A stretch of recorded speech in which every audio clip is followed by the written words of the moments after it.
पुढच्या वर्षी युरोपला जायचं ठरवताय? अहो मग विचार कसला करताय? युरोप बघण्याचं तुमचं स्वप्न साकार करा. 30 वर्षांचा भक्कम अनुभव मँगो हॉलिडेज.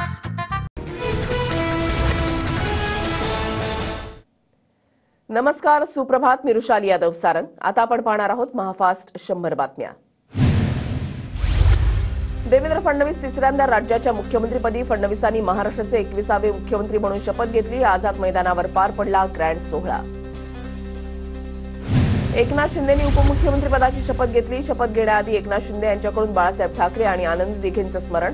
आमदारांच्या मंत्रणीनंतर शिंदे मंत्रिमंडळामध्ये सहभागी. अजित पवार 6व्यांदा महाराष्ट्राच्या उपमुख्यमंत्रीपदी. अजितदादांकडे अर्थ, जलसंपदा आणि ऊर्जा मंत्री म्हणून काम करण्याचा दांडगा अनुभव. उपमुख्यमंत्रीपदाची शपथ घेतल्यानंतर एकनाथ शिंदेंना पंतप्रधान मोदींनी दिल्या शुभेच्छा, तर अजितदादांच्या पाठीवर ही मारली कौतुकाची थाप. महायुतीच्या शपथविधी सोहळ्यासाठी विविध राज्यातील सीएम आणि डीसीएम यांची उपस्थिती. भजनलाल शर्मा, योगी आदित्यनाथ, चंद्राबाबू नायडू, नितीश कुमार, हेमंत बिस्वा शर्मा, विजयकुमार सिन्हा, केशव प्रसाद मौर्य यांची उपस्थिती. महायुतीच्या ग्रँड शपथविधीला केंद्रीय मंत्री आणि राज्यमंत्र्यांची उपस्थिती. निर्मला सीतारमण, शिवराज सिंह चौहान, नितीन गडकरी, चिराग पासवान यांच्यासह इतर मान्यवरांची उपस्थिती. महायुतीच्या महाशपथविधीला देशभरातील दिग्गज नेत्यांची उपस्थिती. केंद्रीय गृहमंत्री अमित शहा, जेपी नड्डांसह इतर नेत्यांचीही शपथविधीला उपस्थिती. महायुतीच्या शपथविधीला सिने अभिनेत्यांसह सर्व क्षेत्रातील दिग्गजांची उपस्थिती. शाहरुख खान, सलमान खान, संजय दत्त, रणबीर कपूर, रणवीर सिंग, विद्या बालन यांची उपस्थिती. भारतरत्न सचिन तेंडुलकरची सुद्धा शपथविधीला उपस्थिती. शपथविधी सोहळ्यामधील बैठक व्यवस्थेमध्ये निष्काळजीपणा. शिवसेनेच्या ज्येष्ठ नेत्यांना मागच्या रोमध्ये बसवलं, पावसकरांचा आरोप. भव्य शपथविधी सोहळ्यानंतर पहिली राज्य मंत्रिमंडळाची बैठक संपन्न. वैद्यकीय मदतीच्या फाईलवर मुख्यमंत्री फडणवीसांची पहिली स्वाक्षरी. पुण्याच्या रुग्णाला 5 लाखांची मदत. पहिल्या कॅबिनेट बैठकीमध्ये पुण्यामधील चंद्रकांत कुऱ्हाडे या रुग्णाला 5 लाखांची मदत. मुख्यमंत्री सहायता निधीमधून चंद्रकांत कुऱ्हाडेंना अर्थसहाय्य. विधानभवनामध्ये 7 डिसेंबरला विशेष अधिवेशन. आज कर्मचाऱ्यांना अधिवेशनाच्या तयारीसाठी उपस्थित राहण्याच्या सूचना.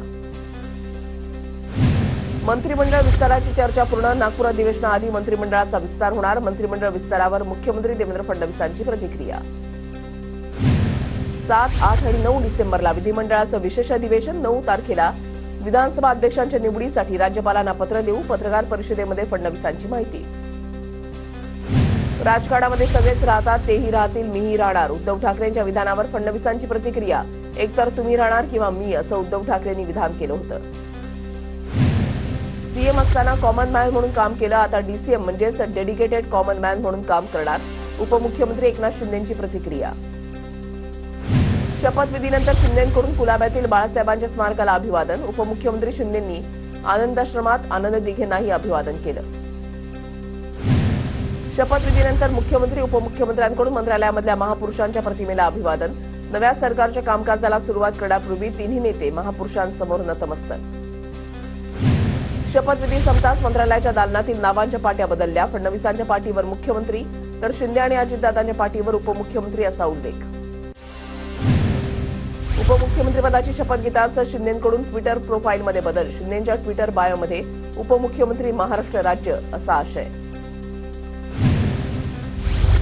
फडणवीस पुन्हा येत आहेत याचा आनंद. देवेंद्रजी लोकहिताचे निर्णय घेतील. जिद्द आणि चिकाटीमुळे ते या पदावर. मिसेस मुख्यमंत्री अमृता फडणवीसांची प्रतिक्रिया. शपथविधीनंतर उपमुख्यमंत्री अजित पवारांच्या आई आणि पत्नीकडून औक्षण. शपथ घेतल्यानंतर आई आणि पत्नी सुनेत्रा पवारांकडून पहिला औक्षण. पुढील 5 वर्ष सरकारच्या चांगल्या उपक्रमांना पाठिंबा असेल. राज ठाकरेंकडून ट्विट करत महायुतीचं अभिनंदन. तर फडणवीसांना 2019ला संधी मिळायला हवी होती म्हणत उद्धव ठाकरेंवर सुद्धा निशाणा. ठाकरे गटाचे आमदार मिलिंद नार्वेकरांकडून महायुती सरकारचं अभिनंदन. मिलिंद नार्वेकरांच्या ट्विट करत फडणवीस, शिंदे आणि अजितदादांना शुभेच्छा. बच्चू कडू यांच्याकडून मुख्यमंत्री फडणवीस आणि उपमुख्यमंत्री शिंदे आणि अजित पवारांचं अभिनंदन. सरकारकडून शेतकरी, दिव्यांग, वंचितांसाठी काम व्हावं. बच्चू कडू यांचं ट्विट.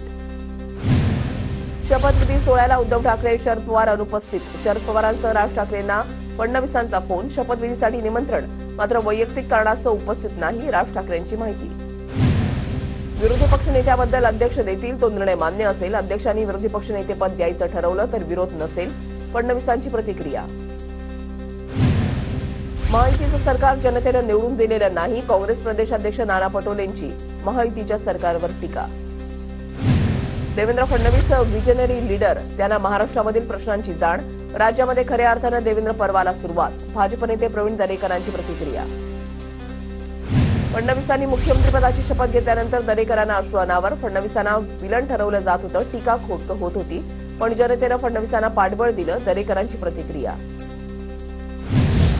तिसऱ्यांदा मराठा आरक्षण कसं टिकेल समाजाला सांगितलं पाहिजे. सरकारकडे 5 वर्ष ताकदीनं मुद्दा मांडायला हवा. संभाजीराजे छत्रपतींची प्रतिक्रिया. नागपुरातील देवेंद्र फडणवीसांच्या धरमपेठ निवासस्थानाला विद्युत रोषणाई. फडणवीसांच्या घरासमोर कार्यकर्त्यांचा एकमेकांना पेढे भरवत आनंदोत्सव साजरा. देवेंद्र फडणवीसांनी मुख्यमंत्रीपदाची शपथ घेताच राज्यभरात भाजपकडून जल्लोष. फटाक्यांची आतषबाजी करत कार्यकर्त्यांकडून जल्लोष साजरा. देवेंद्र फडणवीस पुन्हा राज्याचे मुख्यमंत्री म्हणून विराजमान होतात. साई नगरीमध्ये जल्लोष. नरेंद्र मोदी आणि देवेंद्र फडणवीस यांचे पोस्टर झळकावत भाजप कार्यकर्त्यांकडून आनंद साजरा. रत्नागिरीमध्ये मुख्यमंत्री फडणवीसांच्या शपथविधीनंतर भाजपकडून जल्लोष. ढोल ताशांचा गजर, फटाक्यांची आतषबाजी आणि फुगड्या घालून आनंद साजरा. माहिती सरकारच्या शपथविधीनंतर मुंबईमध्ये आणि नागपूरमध्ये कार्यकर्त्यांकडून जल्लोष. फटाक्यांची जोरदार आतषबाजी करत कार्यकर्त्यांकडून आनंद साजरा. माहिती सरकारच्या शपथविधी सोहळ्यामध्ये धनगर बांधवांकडून नृत्य सादरीकरण. शपथविधी सोहळा आमच्यासाठी आनंदाचा क्षण असल्याची धनगर बांधवांची प्रतिक्रिया. भंडाऱ्याच्या तुमसरमध्ये महायुतीच्या सत्ता स्थापनेचा आनंद साजरा. आमदार राजू कारेमोरेंकडून ठिकठिकाणी खीर आणि केळीचं वाटप. अजित पवारांनी उपमुख्यमंत्रीपदाची शपथ घेताच अमरावतीमध्ये राष्ट्रवादीकडून जल्लोष. आमदार सुलभा खोडके यांच्या कार्यालयामध्ये राष्ट्रवादीच्या कार्यकर्त्यांचा जल्लोष. अजित पवारांनी 6व्यांदा उपमुख्यमंत्रीपदाची शपथ घेतल्यानंतर जळगावमध्ये राष्ट्रवादीकडून जल्लोष. पक्ष कार्यालयासमोर फटाके फोडत एकमेकांना पेढे भरवत आनंद उत्सव साजरा. सरकारच्या शपथविधीनंतर परभणीमध्ये महायुतीच्या कार्यकर्त्यांकडून जल्लोष. शहरामध्ये विविध ठिकाणी फटाके फोडत जल्लोष साजरा. महायुती सरकारला आमचा नाही तर गोमातेचा आशीर्वाद. महायुतीचं सरकार गोमातेच्या आशीर्वादानंच. शंकराचार्य अविमुक्तेश्वरानंद यांचं वक्तव्य. रत्नागिरी, नंदुरबार, नाशिक आणि कोल्हापूरमधील नागरिकांची शपथविधी सोहळा पाहण्यासाठी टीव्ही 9ला पसंती. मोठ्या एलईडी स्क्रीन लावत दिमागदार शपथविधी सोहळा अनुभवला. शिंदे दादा, आमचा डिसेंबरचा हप्ता कधी येणार? 1500 की 2100 रुपये देणार? लाडक्या बहिणींचा एकनाथ शिंदेंना प्रश्न. लाडक्या बहिणींना बरोबर सगळं काही मिळणार, शिंदेंचं उत्तर. पुण्यातील विधान भवन प्रवेशद्वारावर ईव्हीएम विरोधात महाविकास आघाडीचं आंदोलन. ईव्हीएम मशीनच्या चोरीतून हे सरकार आलं. ठाकरे गटाच्या सुषमा अंधारेंची टीका. वरळी ते मांजरेला जोडणाऱ्या सागरी सेतूवर विद्युत रोषणाई. महापरिनिर्वाण दिनानिमित्त डॉक्टर बाबासाहेब आंबेडकरांना अभिवादन. ठाण्यामध्ये कोर्ट नाका इथं उपमुख्यमंत्री शिंदेंकडून बाबासाहेबांना अभिवादन. आमदार प्रताप सरनाईकांसह कार्यकर्त्यांची उपस्थिती. आज डॉक्टर बाबासाहेब आंबेडकरांचा 68वा महापरिनिर्वाण दिन. आंबेडकरांना अभिवादन करण्यासाठी देशभरातील लाखो भीम अनुयायी चैत्यभूमीवर दाखल. महापरिनिर्वाण दिनानिमित्त डॉक्टर बाबासाहेब आंबेडकरांना मानवंदना. महामानवाला अभिवादन करण्यासाठी चैत्यभूमीवर गर्दी.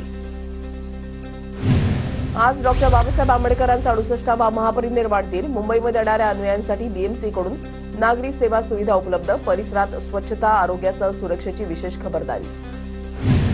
आदित्य ठाकरेंकडून महापरिनिर्वाण दिनानिमित्त वरळीमधल्या आंबेडकर भवन इथे अभिवादन. डॉक्टर बाबासाहेब आंबेडकरांसह गौतम बुद्ध यांना अभिवादन.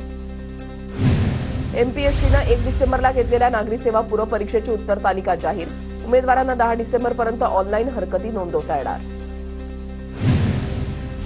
एमपीएससीची भूवैज्ञानिक पदांची परीक्षा गेल्या 2 वर्षांपासून रखडली. वयाची अट पाहता भरतीची संधी हुकण्याची उमेदवारांना चिंता. राज्यात लेप्टोस्पायरोसिसच्या रुग्णांमध्ये वाढ. पावसाळ्यामध्ये साचलेल्या पाण्यातून लेप्टोस्पायरोसिस आजाराचा फैलाव. मात्र आरोग्य विभागाच्या उपक्रमांमुळे मृत्यूचं प्रमाण कमी करण्यात यश. जे रुग्णालयामधील परिचर्या महाविद्यालयाच्या प्रमुखपदी डॉक्टरांच्या नियुक्तीला विद्यार्थ्यांचा विरोध. परिचर्या शिक्षण संस्थेमधील 200हून अधिक विद्यार्थ्यांचं बुधवारपासून आंदोलन सुरू. पश्चिम रेल्वेकडून सखोल तिकीट तपासणी मोहीम. गेल्या 8 महिन्यामध्ये विनातिकीट प्रवाशांकडून 93 कोटींची दंड वसुली. 2015 मध्ये रत्नचंदनाच्या तस्करीचं प्रकरण ईडीकडून 12,44,00,000 रुपयांच्या मालमत्तेवर कारवाई. आरोपी बादशाह माजिद मलिक, चंद्रकांत बन्साली आणि धर्मेश रावशी संबंधित कारवाई. कापसाला हमीभावापेक्षा अत्यंत कमी भाव मिळत असल्यानं शेतकऱ्यांची आर्थिक कोंडी.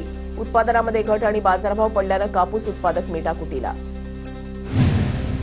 ऑक्टोबरमध्ये जागतिक पातळीवर मध्यवर्ती बँकांकडून 60 टन सोनं खरेदी. त्यापैकी रिझर्व्ह बँकेकडून 27 टन सोनं खरेदी. जागतिक सुवर्ण परिषदेची माहिती. अंबादास दानवेंविरोधात 10 कोटींचा अब्रू नुकसानीचा दावा. बदनामी केल्याप्रकरणी आमदार विलास भुमरेंकडून नोटीस.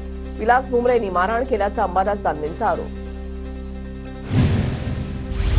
भाजपा आमदार रणजितसिंह मोहिते पाटलांना पक्षातूनच विरोध. रणजितसिंह मोहितेंची आमदारकी काढून त्यांना पक्षातून काढा. प्रदेश पदाधिकारी संतोष पाटलांची आक्रमक भूमिका. सांगलीच्या जतमध्ये पुष्पा 2 चित्रपट पाहण्यासाठी तुफान गर्दी. तिकीट मिळत नसल्यानं तिकीट खिडकीवर किरकोळ दगडफेक. काही काळ गोंधळ. पोलिसांनी गर्दी पांगवली. जळगावमध्ये लाच घेताना आरटीओ अधिकाऱ्याला अटक. छत्रपती संभाजीनगर लाचलुचपत प्रतिबंधक विभागाच्या पथकाची कारवाई. नंदुरबारच्या शहादा शहरामध्ये वाहतूक कोंडीची समस्या कायम. कायदा सुव्यवस्थेचा प्रश्न निर्माण होण्याची शक्यता. पोलीस प्रशासनाचं दुर्लक्ष. पालघरच्या सातपाटी मार्गावर शिरगाव परिसरात दुचाकीचा भीषण अपघात. अपघातामध्ये दोघांचा जागीच मृत्यू तर 2 जण गंभीर जखमी. पालघरच्या ग्रामीण रुग्णालयामध्ये जखमींवर उपचार सुरू. जालना पालिका मालमत्ता करासह नळपट्टी वसुलीसाठी खासगी एजन्सी नेमणार. महापालिका प्रशासनाचा निर्णय. अनधिकृत नळ कनेक्शन घेतलेल्यांवर दंडात्मक कारवाई होणार.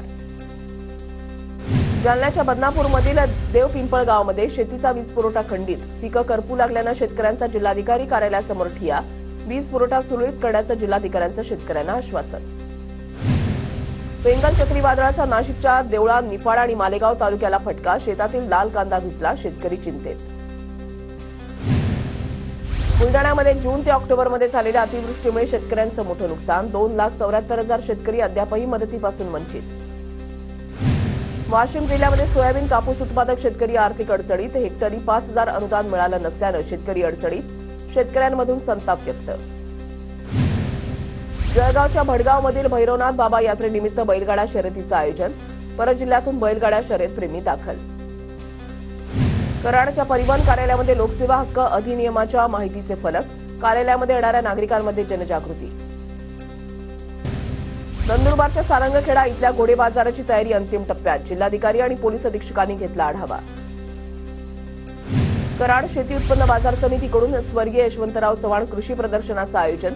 महाराष्ट्र प्रदेश काँग्रेसचे सरचिटणीस उदयसिंह पाटलांकडून कृषी प्रदर्शनाची पाहणी. धुळे जिल्ह्यामध्ये हवामान बदलाचा रब्बी पिकांवर परिणाम. तूर, गहू, हरभरा पिकाला फटका बसण्याची शक्यता. शेतकरी चिंतेत. नंदुरबारमध्ये बेंगल चक्रीवादळाचा रब्बी हंगामाच्या पेरणीवर परिणाम. ढगाळ वातावरण आणि पावसाच्या शक्यतेमुळे पेरणी केलेल्या पिकांना फटका बसण्याची शक्यता. पुण्याच्या वेल्हेमधील शासकीय औद्योगिक प्रशिक्षण संस्थेचं नामांतरण. वीर बाजी पासलकर शासकीय औद्योगिक प्रशिक्षण संस्था असं नामांतरण.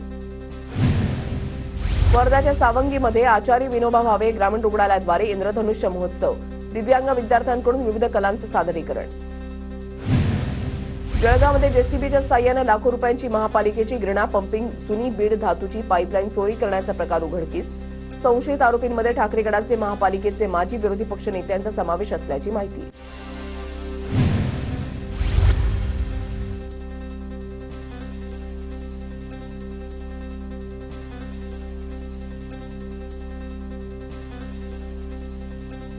रत्नागिरीमधल्या किनारपट्टी भागामध्ये सुरक्षेचं मॉक ड्रिल. किनारपट्टी भागामध्ये 41 लँडिंग पॉइंटवर मॉक ड्रिल. पोलीस यंत्रणेच्या माध्यमातून वाहनांची तपासणी.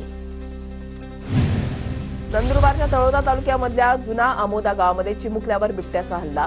गुजरात वन विभागाकडून नरभक्षक बिबट्या जेरबंद. मालवणमधील पुतळ्याच्या बांधकामाची पाहणी कोणी केली? पुतळा दुर्घटना प्रकरणी हायकोर्टाची राज्य सरकारला विचारणा. सोमवारी भूमिका स्पष्ट करण्याचे हायकोर्टाचे आदेश. प्राध्यापक भरती आणखी 6 महिने लांबणीवर जाण्याची शक्यता. भरती थांबवण्याबाबत राज्यभरातील अकृषी विद्यापीठांना पत्र. भरती प्रक्रिया आणखी 6 महिने लांबणीवर जाण्याची शक्यता. राज्यात थंडीचा पारा घसरला. पहाटेचं तापमान सरासरीपेक्षा 5 डिग्रीनं अधिक. तर बेंगल चक्रीवादळामुळे राज्यात ढगाळ वातावरण. मुंबईतील हवा चिंताजनक. वाहनांच्या वाढत्या संख्येमुळे इंधनाचा बेसुमार वापर. नायट्रोजन डायऑक्साईडमुळे प्रदूषणात मोठी वाढ. पुढच्या वर्षी युरोपला जायचं ठरवताय? मग विचार कसला करताय? युरोप बघण्याचं तुमचं स्वप्न साकार करा. 30 वर्षांचा भक्कम अनुभव मँगो हॉलिडेज.